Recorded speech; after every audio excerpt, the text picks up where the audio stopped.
I crumble completely when you cry. It seems like once again you had to greet me with goodbye. Yuri man, why? Why? Yuri Prohaska, man. Yuri Prohaska gets knocked out round 1 by Carlos Ulberg.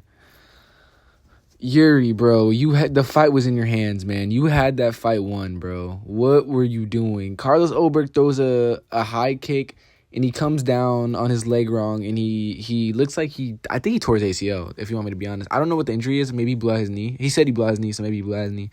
But to me, it looked like a torn ACL. Yuri says in his post-interview he felt like showing mercy. I don't even know what the fuck that's about, bro, but Yuri, man, what the fuck? I feel like all Yuri had to do was literally just leg kick and survive to the end of the round, and the doctor probably wouldn't have let Carlos Ulberg continue because that injury did look pretty bad. But maybe with Yuri's honor and all that, he didn't want that to happen, I guess, bro. I don't know.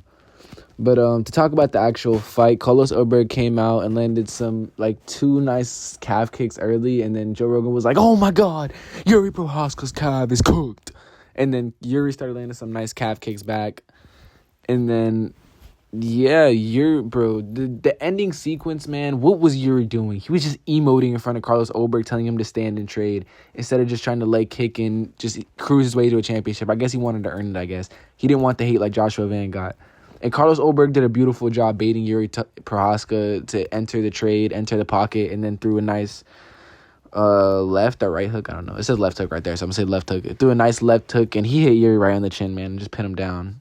And he put Yuri out bad, man. He put Yuri out real bad.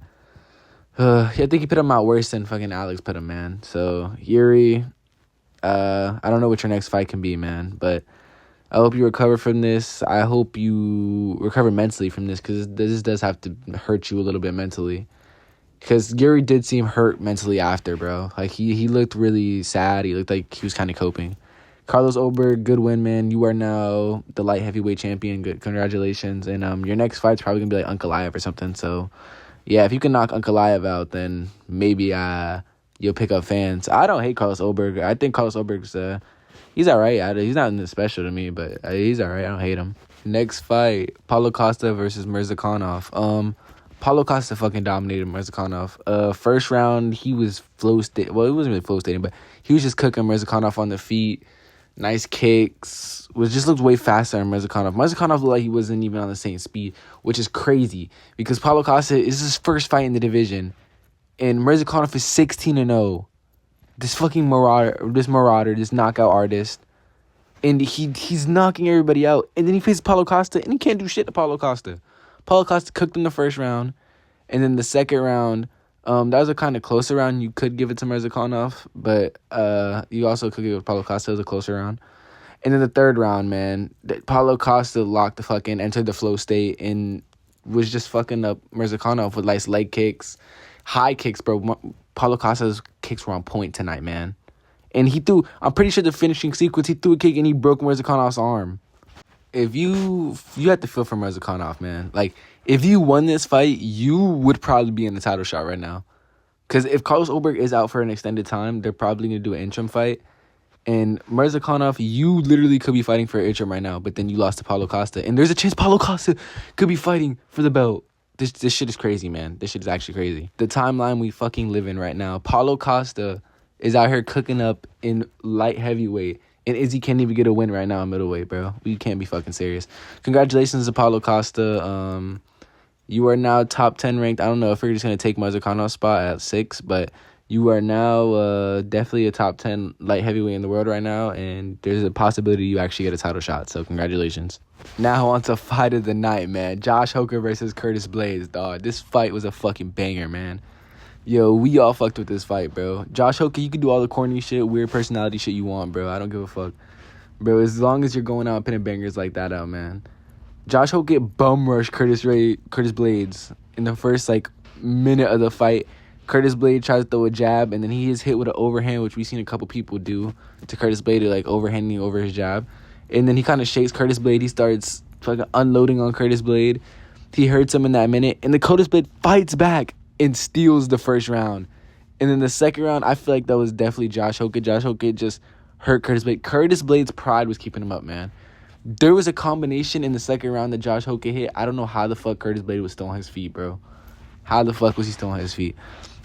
In the third round, they were both just gassed, man. They were just kind of clinching and just throwing the rest of the tank they had at each other. And I think Josh Hokett did deserve to win, but Curtis Blade didn't lose no stock, man. We still fuck with Curtis Blade. We still Curtis Blade fans, guys. We still love Curtis Blades, man.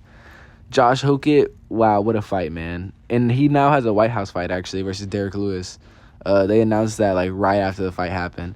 I wonder if he still would have got the fight, even if he lost to Curtis Blades. But whatever. I think he honestly does beat Derek Lewis, but that's a conversation for another day. Curtis Blades, we still love you, man. You went out there and pitted one of the best heavyweight fight of all time. I was going to say one of the best. This is the best heavyweight fight of all time. Josh Hokett, congratulations. You're now a 9-0 prospect, and you passed the Curtis Blade test. So, yeah. I want to see you fight Waldo next, but I guess you could fight Derek Lewis. Now on to the worst fight of the night. Fucking Johnny Walker versus Dominic Reyes. This fight fucking sucked. They deserved to be booed out the building.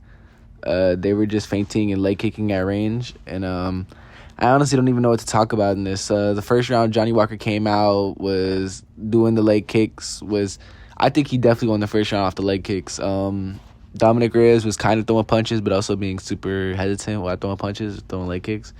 And then the second round comes out, and then Dominic Reyes starts to check leg kicks, and then he does the same thing in the third round. Johnny Walker can't do shit except leg kicks, apparently. And Dominic Reyes threw a couple punches and shit. So, yeah, I guess he won the fight. I don't know. I feel like both of them should have lost. But Dominic Reyes came out with the W, so good to Dominic Reyes.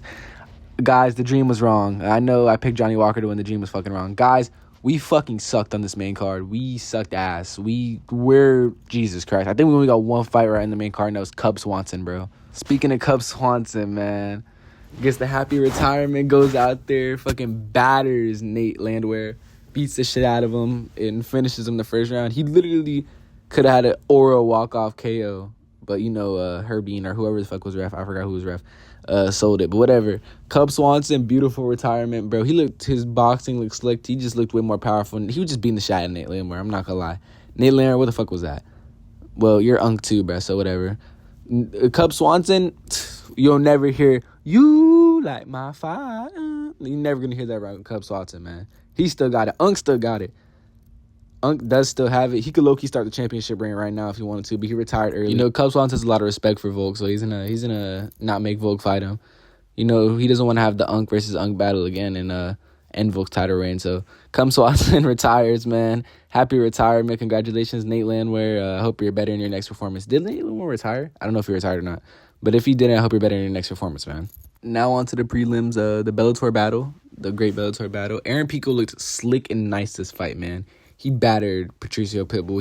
He just looked way faster. His boxing looked crisp. His body shots looked nice. His wrestling looked He took down Patricio Pitbull. Patricio Pitbull would get right back up. So that didn't really matter. But Aaron Pico's boxing looked great this fight. The first round, Pico came out. He looked super patient. He looked kind of hesitant too. But I still think he won the first round, actually, just off he landed more significant strikes than Pitbull. His strikes, they mattered more and, they hurt Pitbull more. The second round is where he found the flow state. He beat the shit out of Patricio Pitbull. He landed some nice combinations, the 3-punch combinations. That was stunning Patricio Pitbull, sending him back. I'm honestly surprised he didn't get Pitbull out of there. He cut Pitbull pretty bad up. After the fight, Pitbull, he fucking fought a Wolverine. The third round was more of the same of just Aaron Pico fucking boxing him up, picking him apart on the feet. And Aaron Pico, I won't say he lived up to the hype because it's just Patricio Pitbull, but Pico definitely went out there and put on a performance. I'm excited to see where Aaron Pico goes next. Guys, our fucking GOAT, Kevin Holland, did it, man. Let's go. Kevin Holland finally back in the win column. Man, my GOAT did it. But the title run starts now, baby. Title run starts now. Kevin Holland was doing tomfoolery, I'm not going to lie. He kind of was doing tomfoolery. Randy Brown landed a right hand that cut Kevin Holland below the eye in round 1. But I feel like Kevin Holland still won that round just off his leg kicks. His leg kicks looked really nice. And he was throwing at Randy Brown. Randy Brown's super lengthy and kind of hard to get. But then he slips, and I think he slipped. I don't know if Kevin hit him with a shot, but I personally think he slipped. He slipped, and then Kevin jumps on top of him, and then they kind of just sit there, and then Kevin tries to advance position, and then Randy Brown throws a nasty up kick that hits Kevin. And yeah, that was kind of the end of the first. And then round 2, Kevin Holland like he starting to find the range, landing the nice right hand, shooting up the calves still of Randy Brown, and then they get into the ground, and Kevin Holland gets a Darce, and I thought the fight was over. That Darce was fucking deep. Respect to Randy Brown for getting out of that. He gets the Darce, and then Randy Brown kind of slips out, and then Kevin readjusts it, and then Randy Brown gets out again. And I was kind of concerned. I was like, oh, that might have tired out Kevin's hands. The first round was close. Maybe Kevin could lose third, but I don't know. Randy Brown just looked tired as fuck. And then they get to the third round, and Randy Brown fucking did his best Mario Batista impression, Mario Batista Maxon, just holding Kevin Holland against the cage, trying to hold him against the cage. And then Kevin's a racing position, holding him against the cage. It was a dull third round. It was a bad third round. But third round was boring. But before that, the fight was super entertaining. And our GOAT, yes, our GOAT, Kevin Holland gets back in the win column. Kevin, man, 170, you're locked in. Let's stop fucking around. Let's go on that title run, man. And Islam Makhachev, we'll be seeing you later, buddy.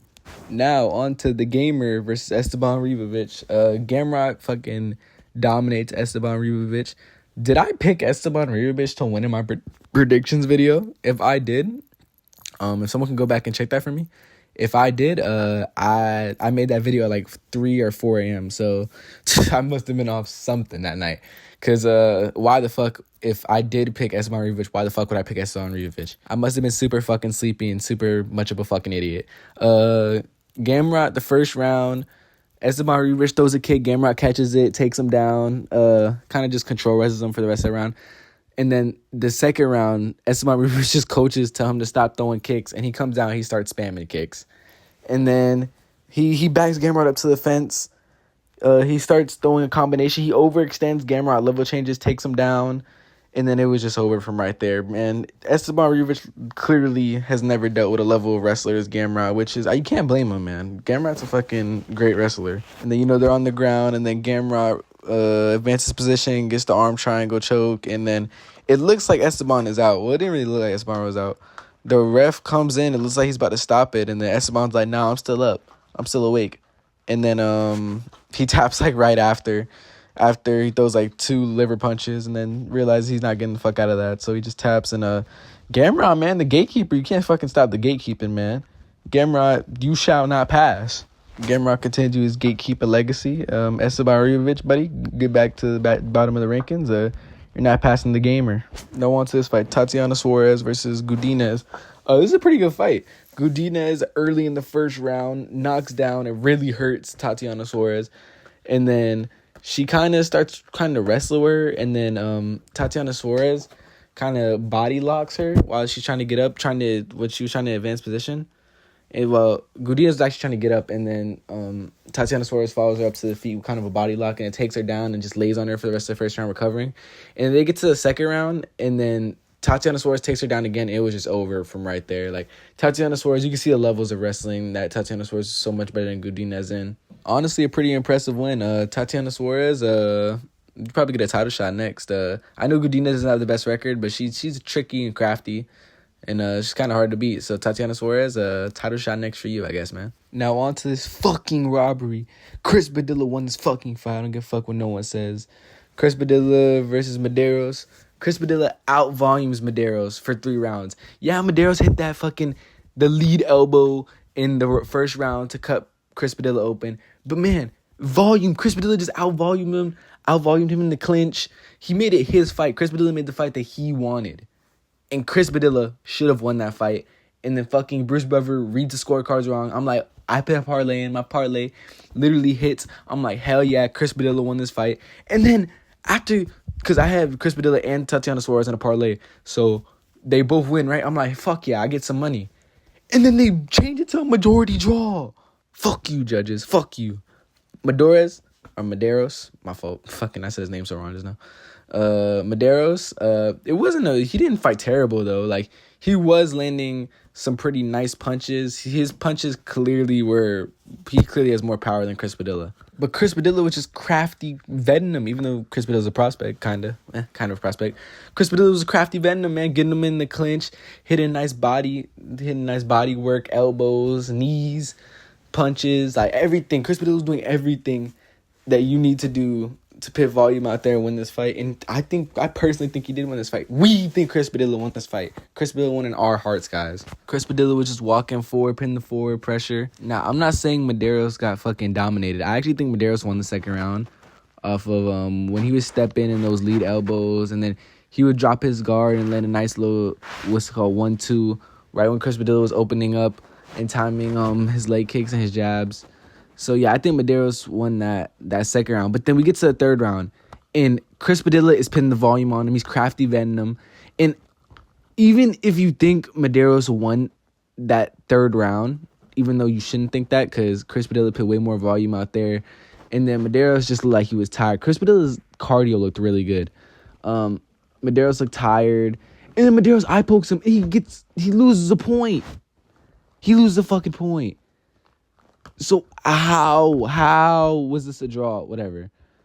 Chris Padilla, I'm sorry they robbed you like this, man. And if you heard Chris Padilla's corner, they were fucking singing out Kendrick Lamar lyrics and saying Medeiros is light skinned and he can't fight. So that was pretty funny. But yeah, this is a banger fight in the prelims, and this is a pretty fucking good fight. Now on to this fucking fight. Kevin Gastelum, you fat blob. You sold me out of $150. You sold me out of $150, you fat blob. Vicente Luque, Darce chokes Kevin Gastelum and fucking submits him after knocking him down. Kevin Gastelum looked quick to start the fight. He looked quick. He was letting nice body combinations. And just Kevin Gastelum gets him against the fence. And then Vicente Luque lets off a little combination. He drops Kevin Gastelum, and then he jumps on Kevin Gastelum trying to finish him, and then Kevin Gastelum tries to rush to his feet, and then we all know Vicente Luque has a nasty fucking Darce choke, so he locks up the Darce choke, and I fucking knew it was over right there as soon as the Darce choke got locked in. Kevin Gastelum, why'd you come in at weight, buddy? Why? You're telling me you could survive Joe Pyfer, but you can't survive middleweight Vicente Luque. Kevin Gastelum, what the fuck? You sold me at $150. Shoe leather. Bro, Kevin Gastelum, you are a piece of shit, man. But enough of me being negative. What a performance by Vicente Luque, man. I doubted you. I'm sorry. I'm sorry, big dog. I thought moving up to 185 wasn't the move for you. Apparently it is. Apparently you're fucking submitting Kevin Gastelum in the first round after knocking him down. And then Vicente Luque said that he didn't know he hurt Kevin Gastelum that bad with that combination. So Kevin Gastelum, maybe Kevin Gastelum's chin's cracked because fucking Joe Pyfer hit him with like 15 overhands in the first round. Or maybe it's because Kevin Gastelum has that new terrible haircut. But good win for Vicente Luque. Vicente Luque, man, 185. Maybe he's a new mythical fighter. Now Charles Rocky versus Francisco Prado. This fight, the first round, I didn't watch the full first round. I tuned in halfway through the first round because I was making... I forgot what I was doing. I think I was making a pizza. Was I making a pizza? I don't know what I was making. I was making something, though. I was making some food, and then Charles Rocky... I come back, and Charles Rocky's in top control, and he kind of just sat there, top control for the rest of the round. I don't really know what happened before that. And then we get to the second round. Chris Prado... Oh, my God, it's 3 a.m. I'm losing it, guys. I'm fucking losing it.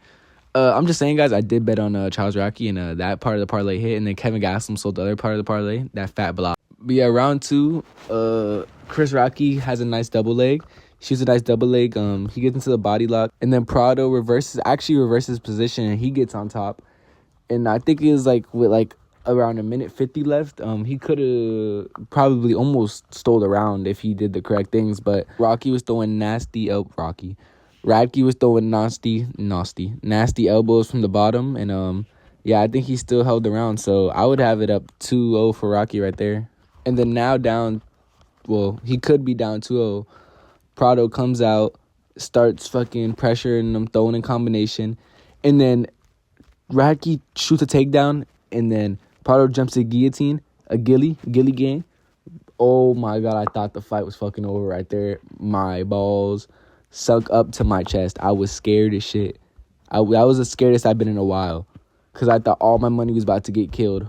First leg, I was so sad. But then he gets out the guillotine, he sits on top, and he kind of just controls his wrestles his way to the end of the round, and he wins, man. So yeah, that was good. I would have made $150 if Kevin Gastelum didn't sell the parlay. Yeah, nice win for Charles Rocky, and yeah, that was a good prelim opener. That was a good card opener, actually. those are my instant reactions to UFC 327, Yuri Prohaska versus Carlos Ulberg. Sadly, Yuri got slimed out. But Kevin Holland won, so I guess, man. I guess. But I'm just super sad to see Yuri get slimed out. But yeah, that was my instant reactions. And you guys stay blessed. And thank you for watching the end of the video. Like if you want to. It's up to you. And hope you have a great day, night, wherever you're watching this. And stay blessed.